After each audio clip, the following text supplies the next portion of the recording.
Hi friends, I'm Mrs. Fender and I am reading chapter 6, Crenshaw. Here we go. I don't know where I got the name Crenshaw. No one in my family has ever known a Crenshaw. We don't have any Crenshaw relatives or Crenshaw friends or Crenshaw teachers. I'd never been to Crenshaw, Mississippi or Crenshaw, Pennsylvania or Crenshaw Boulevard in Los Angeles. I'd never read a book about Crenshaw or seen a TV show with a Crenshaw in it. Somehow, Crenshaw just seemed right. Everybody in my family was named after somebody or something else. My dad was named after his grandpa.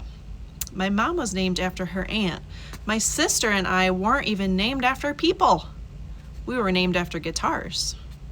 I was named after my dad's guitar. It was designed by a manufacturer called Jackson. My sister was named after the company that made my mom's guitar. My parents used to be musicians. Starving musicians is what my mom calls it. After I was born, they stopped being musicians and became normal people.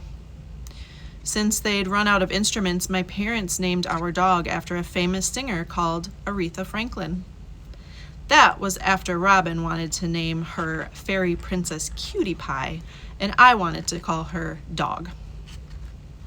At least our middle names came from people and not instruments. Orson and Marybelle were my dad's uncle and my mom's great-grandma. Those folks are not dead, so I don't know if they're good names or not.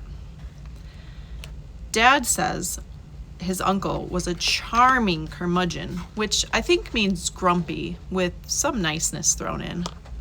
Honestly, another middle name might have been better. A brand new one. One that wasn't already used up. Maybe that's why I like the name Crenshaw. It felt like a blank piece of paper before you draw on it. It was an anything is possible kind of name. Chapter 7. I don't exactly remember how I felt about Crenshaw that day we met. It was a long time ago.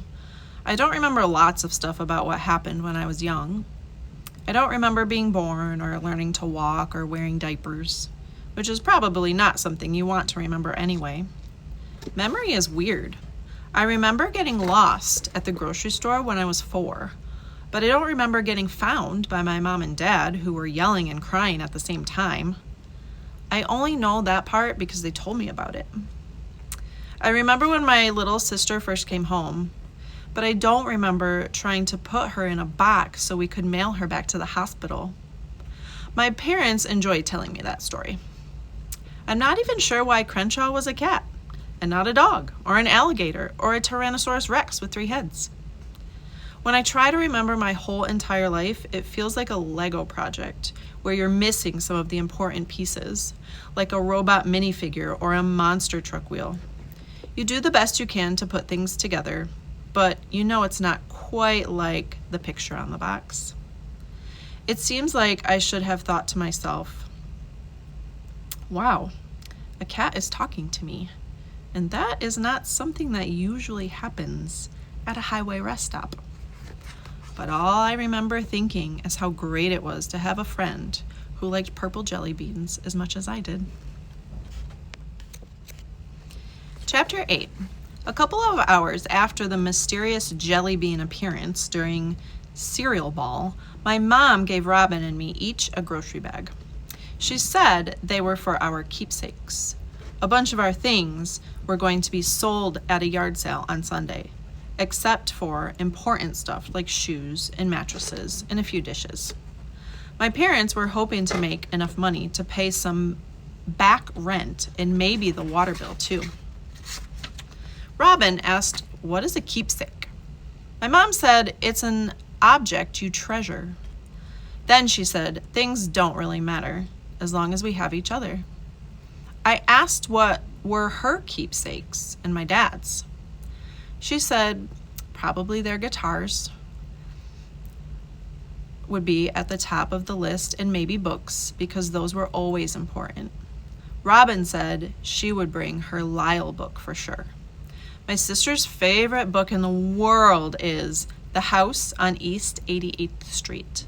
It's about a crocodile named Lyle who lives with a family. Lyle likes to hang out in the bathtub and walk the dog. Robin knows every word of that book by heart. Later, at bedtime, my dad read the Lyle book to Robin. I stood at her bedroom door and listened to him reading. He and my mom and Robin and Aretha were all squished on her mattress. It was on the floor. The wooden parts were going to be sold. "Come join us, Jackson," my mom said. "There's lots of room." My dad is tall and so is my mom, and Robin's mattress is tiny. There wasn't any room. "I'm good," I said. Looking at my family all there together, I felt like a relative from out of town. Like I belonged to them, but not as much as they belonged to each other. And partly that was because they looked so much alike. Blonde and gray-eyed and cheerful. My hair and eyes are darker, and sometimes so is my mood.